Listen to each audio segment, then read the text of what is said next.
메리 크리스마스! 예수님이 성도님을 위해서 이 땅에 오셨습니다. 아멘. 이번에 한 가지 또 제가 질문을 자주 하잖아요. 나이가 들면 들수록 늘어나는 것이 있어요. 나이가 들면 들수록 늘어나는 것이 뭐가 있을까요? 고집이에요. 고집이 얼마나 센지. 나이 먹은 만큼 고집이 세요. 안 바꿔요. 아니라고 얘기해주고 다른 길을 보여주고 또 다른 길을 제시해줘도 이게 옳다고 고집스럽게 붙잡고 나아가는 게 나이 먹을수록 늘어나는 것이 이 고집이라고 하는 겁니다. 그래서 고집은 나이와 반비례하는 것 같아요. 어릴수록 생각하는 능력이 훨씬 빠르기 때문에 다양한 것을 생각하고 받아들이게 되는 거죠. 정반대로 나이가 들수록 우리에게서 사라져가는 것이 있습니다. 여러 가지가 있겠지만요, 기억력이에요. 잊어버려요. 까먹어요. 저도 이럴 때가 있습니다. 오늘 뭐 해야 되니까 어디에 적어놓고 기억을 해야지 하고서는 문을 열고 의자에 딱 앉았어요. 근데 그걸 잊어버렸어요. 그걸 적어야겠다는 것을 잊어버리는 거죠. 한참 다른 일을 하다 보면 그때 번쩍 떠올라요. 그래서 적고 다시 시작하는 일이 생기는데, 이 기억력은 신체 나이와 이렇게 비례하는 것 같아 보입니다. 나이가 먹을수록 점점점 그 연약해진 몸과 함께 똑같이 기억력도 사라지게 되는 거죠. 몸만 그런 것 같아 보이지는 않습니다. 우리가 가지고 있는 영적인 그런 능력들도 마치 몸이 쇠약해지면서 기억력이 쇠퇴해가는 것처럼 그렇게 우리의 몸도 우리의 영혼도 어떤 기억에 있어서 약해져가는 것을 볼 수가 있어요. 우리가 예수님을 만나기 전에 저와 우리는 모두가 다 영적 기억 상실증을 품고 살던 사람들이 저와 우리였습니다. 우리는 하나님을 알지 못했지요. 내가 누군지를 알지 못했습니다. 하나님과 나와의 관계는 어떤 관계인지 몰랐습니다. 왜 태어나서 왜 고통을 겪다가 왜 죽어야 하는지 우리는 아무것도 모른 채 그게 당연한 삶인 양 그렇게 살아왔던 거죠. 그래서 하나님께서 우리의 기억을 되살리기 위해서 어떤 역사를 일으키셨습니까? 자신이 인간의 몸을 입고 이 땅에 떡하니 내려오셔서 우리의 실체를 보게 만드셨습니다. 우리가 누구를 향해 만들어지고 왜 고통 가운데 살다 영원한 지옥으로 갈 수밖에 없는지를 예수 그리스도를 통해서 잊어버렸던 영적 기억 상실증을 치료하시고 기억나게 만드신 거죠. 그래서 내가 누군지를 아는 겁니다.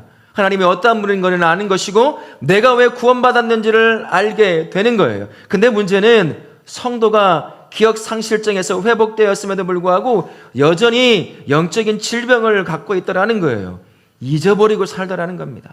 지난 한 주간 하나님을 여러분 얼마나 기억하고 생각하며 사셨습니까? 시간을 따진다면 여러분 몇 시간이나 될까요? 1시간쯤 됩니까? 하나님을 생각해 본 적이? 1시간, 2시간쯤 될까요? 성도이면서도 불구하고 자꾸 하나님을 잊어버려요. 내가 누군지 잃어버립니다. 어떻게 살아야 할지를 잃어버리고 살아가요. 그저 세상이 요구하는 대로 그렇게 살아가는 거죠. 그런 영적 질병에 놓여 있습니다. 오늘 말씀이 바로 영적 기억 상실증에 관한 이야기라고 할 수가 있습니다. 말씀은 영적 기억 상실증을 둘러싼 세 가지의 사건을 저와 우리에게 이야기해 주고 있어요. 1절부터 5절에는 여호와의 사자가 길갈에서 보김이라고 하는 곳까지 올라와서 이스라엘 백성들을 향하여 선포하는 말씀이 있었습니다.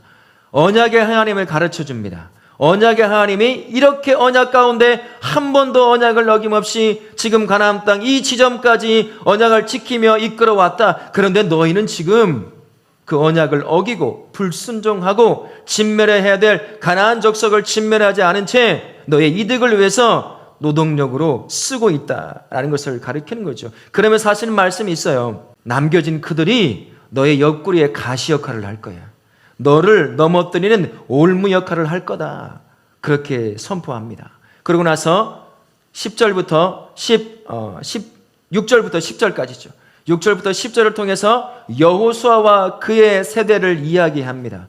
그가 살아있을 동안, 그가 죽고 장로들이 잠깐 동안 살아있을 동안 이스라엘 백성이 하나님을 믿는 것처럼 여겼지만 그 세대가 다 끝나고 나니까 이스라엘 세대가 하나님을 알지 못하는 세대로 세워지더라.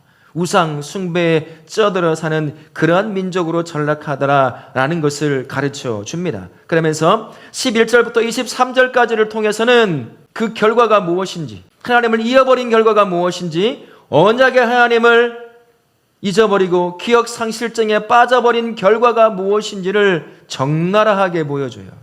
그 다음부터 우상 숭배에 이스라엘 백성 전체가 빠져갑니다. 순간순간 하나님이 사사를 세워 깨닫게 하시지만 잠시 잠깐 믿는 척하지만 또 넘어지고 또 넘어지는 거죠. 그래서 6절부터 몇 절입니까? 11절부터 23절까지는 앞으로 전개될 사사를 통한 6번의 큰 사이클, 악한 사이클을 마치 요약이라도 해주듯이 너희가 이러한 지경에 빠질 거라는 것을 보여주는 그 말씀을 전해주고 있습니다.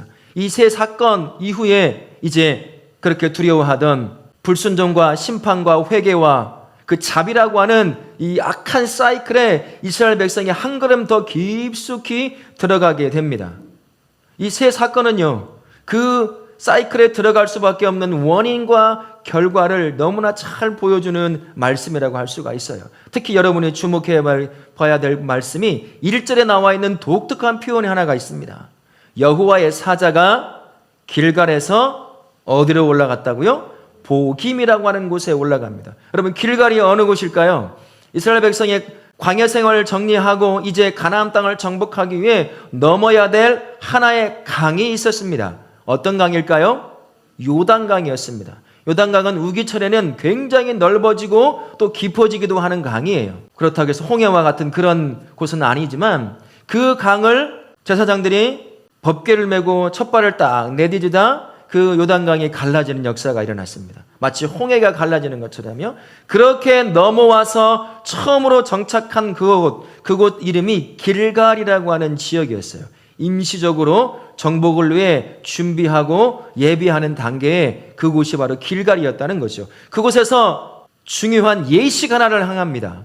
할례라고 하는 예식을 행해요. 모든 남자가 전부 다 할례를 행합니다. 그 당시에 그 모든 지역에 있는 다른 지방의 사람들은 이 할례를 행하지 않았어요.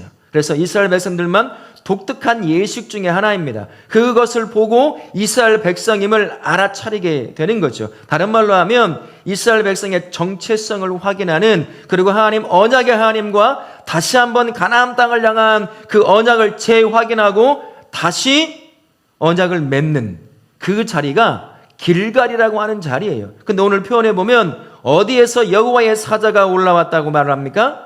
그 길갈에서 상징적인 예식이 있었고 언약 갱신이 있었던 그곳에서 여호와의 사자가 출발하여 보김이라고 하는 땅에 옵니다. 보김이라고 하는 곳은 정확한 위치는 나와 있지 않지만 뜻은 이런 뜻이에요.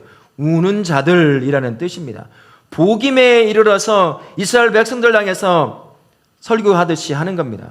나 여호와 하나님은 언약으로 너희와 언약을 맺어 지금껏 한 번도 언약을 어긴 적 없이 언약을 지켜왔거늘, 그런데 지금 너희가 이곳에서 가나안 땅을 이 정도 차지하고 있는데 너희는 내 말에 내 언약에 불순종함으로 말미암아 너의 이득을 위해서 가나안 족속들을 남겨두었구나.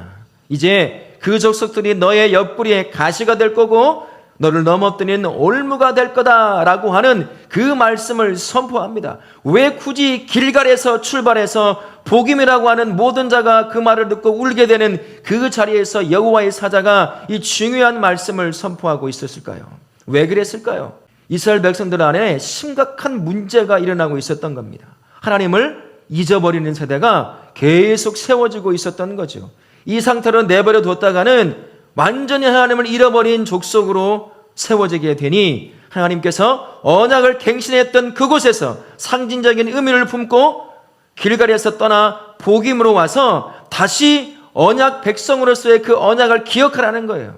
내가 너희를 향해 한 번도 어김없이 맺은 언약을 이루어왔던 걸 기억하라. 그리고 그 언약에 순종할 때 남겨진 모든 족속을 다 물리치고 가나안 땅을 온전히 너에게 약속된 대로 너희에게 주어질 거다. 그것을 기억나게 하시려고 하나님께서 사자를 보내어 길갈에서 복임까지 올라와 그 말씀을 선포하게 하신 거죠. 그러나 이스라엘 백성은 마치 내가 완전히 잃어버려야지 라고 하는 그런 각오라도 한 사람처럼 11절부터 23절까지를 통해서 보면 완전히 하나님과 등지고 살아가는 그들의 모습을 볼 수가 있습니다. 여호수아와 그와 함께했던 장로의 세대들이 살아있을 동안은 잠시 동안은 하나님을 잘 믿는 것처럼 보였지만 그들이 죽자 어떤 세대가 일어나기 시작을 하죠? 하나님을 알지 못하는 세대가 일어나기 시작을 합니다. 그러면서 우상 숭배가 이스라엘 민족 전체에 퍼지기 시작을 하게 되는 거지요. 하나님이 그것을 두고 악하다고 말할 정도로 그런 상태에 빠지기 시작을 합니다. 이제 한 걸음 더 악한 사이클인 불순종과 심판과 회개와 자비의 사이클로 더 깊숙이 들어가는 그러한 삶을 시작하게 되는 거죠. 더 큰 문제가 있습니다. 언약의 하나님을 딱 잃어버리니까 그저 가나안 땅을 덜 차지하는 정도의 문제가 아니었다라는 거예요. 더 큰 문제가 그들 앞에 세워지게 되는 것을 볼 수 있습니다. 하나님과 그분의 언약을 물려받을 믿음의 다음 세대가 더 이상 세워지지 않게 되었다는 거예요. 지금 가나안 땅 이만큼 차지한 것 우리 하나님이 언약을 지켜왔기 때문이었습니다. 아브라함을 통해 시작된 그 언약이 수많은 어려움이 있었지만 하나님의 놀라운 역사를 통해서 그 언약이 이루어져 지금 그 후손이 가나안 땅을 차지하는 이 지경까지 와 있었던 거죠. 근데 그것을 잃어버리기 시작한 겁니다. 그리고 후손들에게 언약의 하나님을 물려주지 못하게 되는 거예요. 하나님을 잃어버리니 그 세대가 할 수 있는 일이 뭐겠습니까? 보이지 않는 하나님을 잃어버려요. 그분과 동행하지 않습니다. 어떤 일을 하겠습니까? 눈에 보이는 현실과 타협하기 시작을 하게 되는 겁니다. 가나안 땅을 정복했던 이스라엘 백성들의 가장 눈에 들어왔던 것이 무엇이었을까요? 그들이 쫓아내지 못한 가나안 족속들의 삶이었습니다.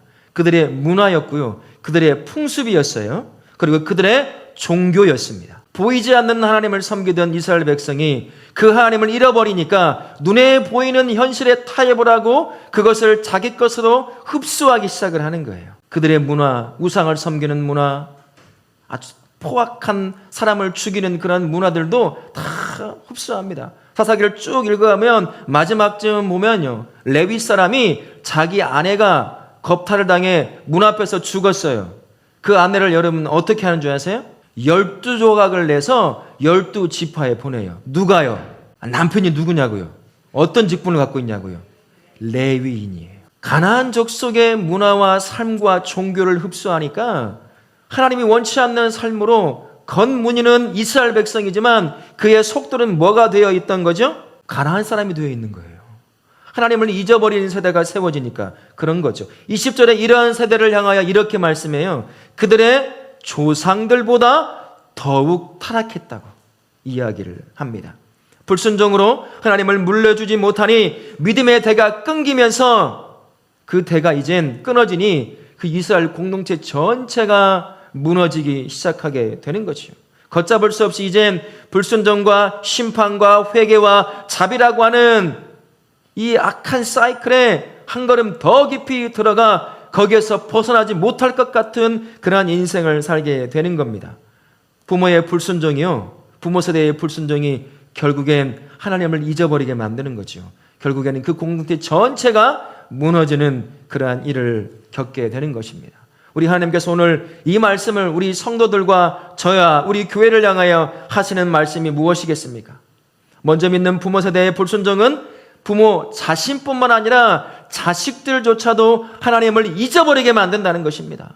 먼저 믿는 나의 불순종, 그 불순종이 자꾸 거듭될수록 어떤 일이 발생할까요? 우리 하나님과의 관계가 계속 멀어져요. 하나님을 경험하는 일들이 줄어들기 시작을 합니다. 우리가 하나님을 경험하는 일이 어떤 일일까요? 그분의 말씀에 순종하여 살아갈 때 우리 하나님은 우리 삶에 역사하시거든요. 그렇게 우리는 하나님을 경험하게 되는 겁니다. 그런데 불순종이 늘어나요. 크건 작건 불순종을 해대면 하나님을 만나는, 하나님의 역사를 경험하는 일들이 점점 줄어들게 되는 겁니다. 그러면 하나님과 관계도 멀어지기 시작하는 거죠. 이 관계가 이제 굳어져 버리기 시작하는 거예요. 그러면 신앙인이 무엇으로, 어떤 사람으로 전락할까요? 신앙인이 종교인으로 전락하게 되는 겁니다. 종교인으로 살아가는 그 부모의 삶의 모습을 통해서 자녀, 다음 세대가 하나님을 발견할 수 있을까요? 겨우 종교인으로 종교적 의식만 치르고 있는 그 인생에서 하나님의 역사함이 하나도 없는데 무슨 그 삶의 부모의 믿음의 삶의 모습에서 하나님을 발견하고 하나님을 만날 수 있겠습니까? 못 만나게 되는 거죠. 하나님을 물려받지 못하는 비극적인 상황이 벌어지게 되는 겁니다. 기껏해야요, 교회 다니는 하나님을 잃어버린 세대만 키워낼 뿐입니다. 다른 말로 하면 부모와 똑같은 종교인만 만들어내게 되는 거예요. 그래서 이스라엘의 문제가 그들만의 문제가 아닐 수 있습니다. 저와 목사인 저와 먼저 믿은 우리 부모님들, 우리 교회의 심각한 문제로 우리에게 다가올 수 있다는 얘기예요. 그러나 지금 실제로 그런 일이 벌어지고 있습니다. 실제로 교회는 출석하는 것 같지만 하나님을 알지 못하는 세대가 세워지고 있어요. 더 큰 문제는 그런 아이들조차도 교회에 거의 없어져 가고 있다는 것이 더 큰 문제일 겁니다. 이스라엘이 겪었던 이런 비극을 낳지 않기 위해 먼저 믿은 부모 세대인 저와 우리가 해야 할 일이 있어요. 뭘까요? 불순종을 포기하는 겁니다. 불순종을 내려놓는 거예요. 아무리 작은 불순종이라도 그게 불순종인가요? 불순종이 아닌가요? 아무리 작은 것도 불순종이에요. 그걸 포기하는 일이 있어야 한다는 겁니다. 저도 그렇고 우리 성님도 그렇고요. 내가 진짜로 하나님을 믿는다면 그분의 말씀에 우리 순종하지 못할 이유가 뭐가 있습니까? 내가 순종하다 당하는 어려움이 있으면 순종한 나를 바라보며 하나님이 행하실 놀라운 역사를 기대하고 살아가는데 순종하지 못할 이유가 없는 거죠. 피해를 보고 손해를 본다고 하더라도 그것을 채우시고 남으실 하나님이 계시다는 걸 알기에 진짜 하나님을 믿으면 순종할 수 있죠. 내 순종을 바라보시고 하나님이 이런저런 방식으로 내가 손해봤던 것들 다양한 모습으로 채우실 것에 대한 확신이 있기 때문에 하나님을 진짜 믿으면 성도 순종할 수 있어요. 어렵지만 손해볼 일이 참 많을 수도 있겠지만 그래서 우리는 순종을 해야 하는 거죠. 여리고 성이 순종의 그 하나님의 대가를 보여주는 참 좋은 예라고 볼 수 있습니다. 가나안 땅을 정복할 때 가장 먼저 직면한 것이 어느 성입니까? 여리고 성이었어요. 문처럼 세워진 여리고 성이었는지라 가나안 땅에 있는 그 어떤 성보다도 단단하고 견고하게 세워진 것이 여리고 성이었습니다. 누가 봐도 이 성은 못 무너뜨려요. 그런데 전쟁을 나갈 이스라엘 백성들에게 하나님이 말도 되지 않는 명령을 내리십니다. 어떤 명령이었을까요? 무기를 만들어라, 군사를 모집해라, 작전을 짜라, 영탐을 해라. 여러분, 그런 명령을 하나님 내리셨을까요? 전혀 그렇지 않습니다. 7일 동안 조용히 소리 하나 내지 말고 이 여리고성을 돌으라고 그래서 하루에 한 바퀴씩. 그리고 마지막 7째 날은요, 어떻게 하라고요? 7바퀴를 돌게 하십니다. 그리고 한 일이 뭡니까? 소리 지르는 일이었어요. 이 명령을 여호수아가 이스라엘 백성들에게 모아놓고 지금 해야 돼요. 정복 전쟁을 앞두고.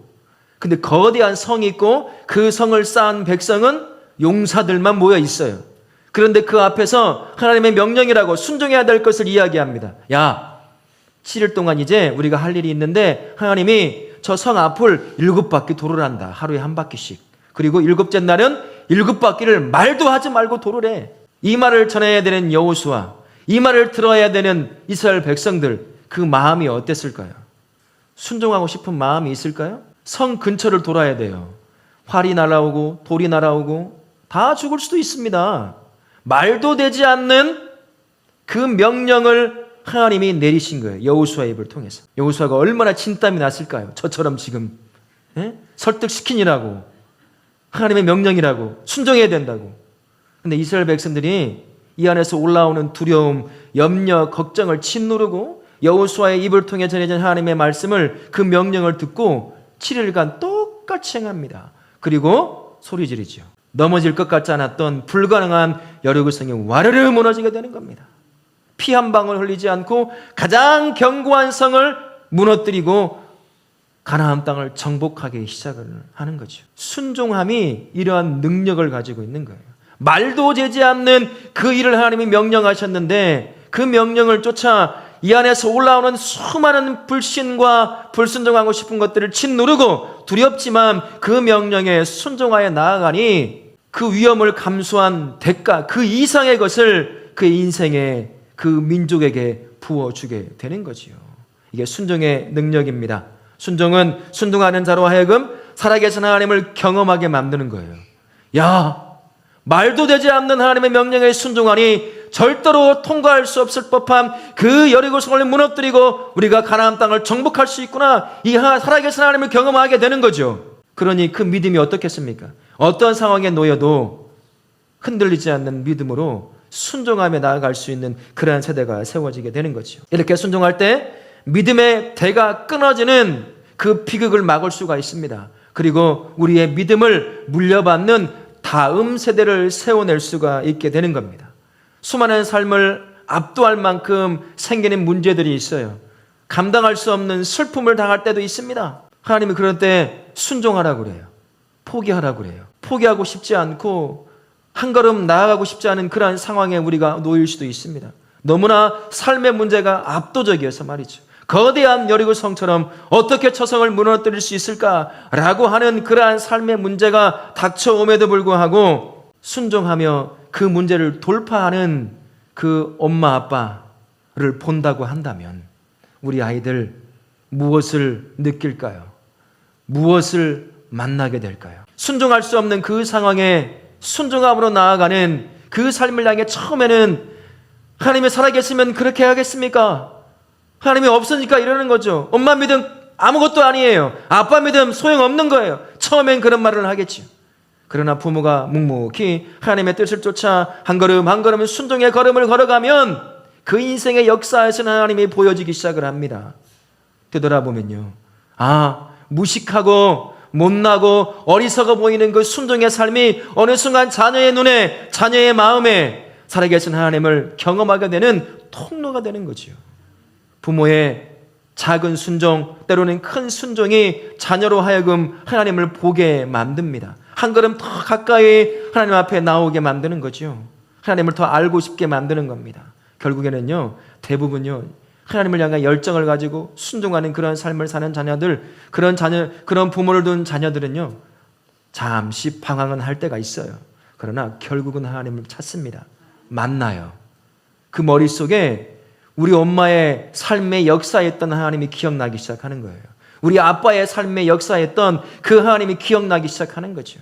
다시 하나님 앞에 나와 세워지게 되는 겁니다. 100세의 아들을 낳은 아브라함을 한번 볼까요? 여러분, 100세의 아들을 낳는 것도 지금은 거의 불가능하죠.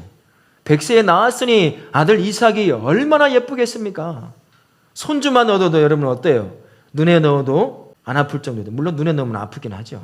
근데 내 자식이 100세가 되어서 아들을 낳았어요. 얼마나 예쁩니까? 걸어다니지도 못하게 했을 거예요. 넘어진다고. 10세 때가 됐습니다. 그런데 하나님이 갑자기 아브라함의 인생에 나타났어요. 야, 이삭 제물로 바쳐라. 이게 무슨 소리입니까? 내가 잘못 들었나? 내가 개꿈을 꿨나? 아마 아브라함은 3일 4일 밤 잠도 못 잤을 거예요. 이게 도대체 무슨 일일까? 그러나 아브라함 언제나 그랬던 것처럼 그 갈등을 이기고 그 하나님의 명령에 순종하기로 다짐합니다. 이삭을 데리고 모리아 산 꼭대기에 올라가죠. 그리고 아들 이삭을 결박하죠. 제물로 바칠 제단 위에 떡하니 올라 칼을 들어 죽이려고 합니다. 근데 참 신기한 일이 있어요. 아들 이삭은 뭐 하고 있었을까요? 10대예요. 100세 넘은 아빠가, 110세가 넘은 아빠가 잡으려고 해도 못 잡아요. 한번 도망치면 아빠 왜 그래요 하고 밀어버리면 100세 넘은 할아버지 그냥 넘어져요. 근데 제단 위에 묶인 채로 올라가 있다는 거죠. 어떤 일이 있었을까요? 아마 이삭은요, 평생 순종하며 살아왔던 아빠 아브라함의 그 삶을 보았을 거예요. 어린 나이지만 엄마를 통해서 듣고 아빠를 통해서 듣고 또 작은 나이지만 적은 나이 10대 그 상황 가운데 순종하는 아빠의 인생에 역사하셨던 그 하나님을 눈으로 보기도 하고 귀로 듣기도 했을 겁니다. 그래서 그 상황에 아빠 아브라함에게 자기를 맡기는 거죠. 우리 아빠의 순종함에 역사하셨던 하나님이 계셨지, 이게 분명히 무슨 역사가 있을 거야. 그런 생각을 하지 않았을까요? 저나 우리 같으면 여러분은 어떻겠습니까? 뭐라고 말하겠어요? 날 붙잡고 묶어서 재물 드리려고 할 때요. 뭐라고 하시래요? 아빠! 미쳤어! 밀고 도망쳤을 거예요. 뭔 짓이냐고, 이게 지금 정신 나갔냐고. 나이를 먹더니 노망 들었냐고 그럴 겁니다. 근데 이삭은 그러지 않아요. 아빠의 인생에 역사했던 하나님이 기억나는 거예요. 이 상황에 우리 아빠가 하나님의 명령에 순종하고 있으니 이 상황에 하나님 또 다른 역사를 하시겠지. 그리고 아빠의 손에 그 생명을 맡긴 것 아닐까 싶습니다. 진실로 하나님을 믿고 순종하게 된다면 그 부모의 삶에 하나님의 역사가 일어나기 시작합니다. 그때는 잠시 모를지 몰라요. 시간이 흐를수록 참 어리석게 보이는 부모의 순종함이 결국에는 뒤를 돌아서 그 인생에 역사하셨던 하나님을 발견하게 합니다. 무식한 것처럼 보이고 어리석게 보이는 엄마와 아빠의 인생 가운데 함께 하신 하나님을 그제서야 보기 시작하는 거예요. 그래서 이스라엘이 겪었던 그 불순종에 낳은 비극, 믿음의 세대가 끊겨지는, 다음 세대가 세워지지 않는 그 비극을 끊는 유일한 방법은요, 먼저 믿는 부모 세대인 저와 우리가 작은 순종이라도 순종의 삶을 쌓아가는 것입니다. 그리고 그 삶에 역사하셨던 하나님을 보여주는 거예요. 말하지 않아도 그 인생의 역사한 하나님이 이것저것을 통해서 보여지기 때문입니다. 내 믿음이 진짜임을 증명하는 가장 좋은 방법이 뭘까요? 내 믿음이 진짜임을 확실하게 보여주는 증거가 뭐가 되겠습니까? 내 자식이요, 내가 믿는 하나님을 믿으면 되는 거예요. 가장 가까이에서 나의 모든 삶을 봐왔던 내 아들이, 내 딸이 아빠가 믿는 하나님은 진짜 살아계시네, 진짜 계시네, 엄마가 믿는 하나님 진짜 계시네 믿는다고 한다면 그것만큼 내가 믿는 믿음이 진짜였음을 증명해주는 증거가 어디에 있겠습니까? 우리 하나님 오늘 이 말씀을 보여주시는 이유는 이제 우리가 이스라엘 백성들처럼 불순종함으로 하나님을 잃어버린 세대요, 또 하나님을 기억하지 못하는 세대를 키워내는 그러한 세대가 아니라 순종함으로 내 인생에 역사하셨던 하나님을, 우리의 믿음을 물려받을 다음 세대를 향하여 흘려주라, 보여주라, 알게 하라, 경험하라, 그렇게 하나님의 마음을 이 말씀을 통해 우리에게 전해주고 있는 거죠. 하나님은 지금 우리에게 순종하는 삶의 역사하는 나를 다음 세대에 보여주라고 이야기합니다. 순종하지 않으면 하나님 못 보여줍니다. 역사하시는 하나님 무엇을 통해 역사하겠습니까? 종교 생활하고 있는데 그 안에 무슨 하나님이 역사하겠어요? 겉은 그리스도인이요 기독교인이라고 교회 다닌다고는 얘기하지만 순종 한 번은 못해요. 하나님 앞에 나와서. 그런데 그 인생에 무슨 하나님을 보여주는 역사가 일어나겠습니까? 이스라엘의 비극이 저와 우리의 비극일 수도 있어요. 내가 진짜 하나님을 믿고 하나님이 주시는 영원한 하나님의 나라를 믿고 있다고 한다면, 내가 이 몸이 죽으면 그 땅에 들어간다고 한다면, 그걸 믿는다면 여러분 어떻게 해야 될까요? 나의 믿음을 물려받을 다음 세대를 향하여 무엇을 해야겠습니까? 하나님을 보여줘야 되잖아요. 알려줘야 하지요. 말로만 알려준다고 아이들이 경험할 수 있을까요? 여러분들 지금 예배하고 있는 이 이유가 뭡니까? 내가 하나님을 만났기 때문이 아니에요? 내가 하나님을 경험했기에 이 예배 받기에 합당하신 하나님 앞에 나온 건 아닙니까? 내가 경험했으니까요. 내가 경험한 하나님을 내 자식이 만나고 듣고 경험하게 만들어 줘야 한다는 거죠. 그 삶은 순종의 삶부터 시작을 합니다. 그게 어렵더라 하더라도, 때로는 도전을 주는 것이라고 하더라도, 때로는 내가 손해보는 삶을 살아야 한다고 하더라도요, 먼저 믿게 된 저와 우리가 순종함으로 내 삶에서 역사하신 하나님을 보여주고 경험하게 하고 듣게 만들어줘야 하는 거죠. 우리 성도님들은 어떠신가요? 순종하는 삶을 통해 여러분의 자녀들에게 하나님을 보여주고 계십니까? 아니면 불순종으로 하나님을 알지 못하는 다음 세대를 세워내고 계십니까? 순종하는 삶이 믿음의 대를 이을 수 있음을 여러분 기억하시고, 지금까지 혹시나 종교 생활에 머물러 있었다고 한다면 여러분 그거 포기하세요. 그거 아무것도 아닙니다. 그것 가지고요 신앙생활 못해요. 안타까운 인생입니다. 우리는 그렇게 살려고 부름받은 존재가 아니잖아요. 뭐하러 이 아침에 쉬고 싶고 자고 싶은 시간에 나 완전 앉아 있습니까? 차라리 놀지요. 불안하니까 그 마음 편해 보려고 지금 와 있는 거 아니에요? 그게 종교 생활이에요. 여러분, 그거 내려놓으셔야 합니다. 포기해야 합니다. 아무리 교회 가자고 애들에게 얘기해도요, 내 안에서, 아빠의 모습 안에서, 엄마의 모습 안에서 역사하신, 순종을 통해 역사하시는 하나님을 보여주고 들려주고 만나게 하지 못하면 부모의 말 힘 하나도 없습니다. 그가 어느 순간 1대1로 하나님을 만나지 않는 한 그 말에 힘이 없습니다. 종교생활, 심지어 그 종교도 못 물려줘요. 그러니 여러분, 불순종을 포기하시고 순종의 길로 나아옴으로 말미암아 내 자식이 내가 믿는 하나님을 똑같이 만나 그 하나님을 믿는, 그러므로 말미암아 내 믿음이 내 자식을 바라보며 이게 진짜였구나 라고 하는 그 증명을 받으시는 복된 성도님들 되실 수 있기를 바랍니다. 신명기 4장 9절 말씀에 이런 말씀이 있어요. 같이 한번 읽어보겠습니다. 신명기 4장 9절 말씀. 오직 너는 스스로 삼가며 내 마음을 힘써 지키라. 그리하여 내가 없습니까? 그리하여 내가 눈으로 본 그 일을 잊어버리지 말라. 내가 생존하는 날 동안에 그 일들이 내 마음에서 떠나지 않도록 조심하라. 너는 그 일들을 내 아들들과 내 손자들에게 알게 하라. 무슨 말이냐면요, 애굽에서 하나님이 구원하시고 그 많은 기적들, 홍해를 가르시고 광야에 40년 동안 신발에 닳지 않고 한 끼도 굶지 않게 그 어떤 민족도 들짐승도 도전하지 못하게 만드신 그 구원의 하나님 너희들이 경험했지? 그거 너희 아들에게 기억했다가 너희 아들과 손자에게 잊지 말고 꼭 전해주어라. 그 명령을 내리시는 거예요. 그런데 여러분, 전해줄 것이 있어야 하는 거 아니에요? 내가 하나님을 만나야 되잖아요. 경험을 했어야 되잖아요. 그 길이 뭡니까? 순종하는 길이에요. 이 한 주간 저도 그렇고요, 우리 다락교 모든 성도님들은 먼저 믿게 되었어요. 그러면 이 안에 책임을 물으십니다. 순종함으로 네 인생에 내가 역사하여 네 인생에 역사하는 나를 통해 하나님을 너의 자녀가, 다음 세대가 보게 하고 만나게 하고 듣고 경험하게 만들어야 한다는 거죠.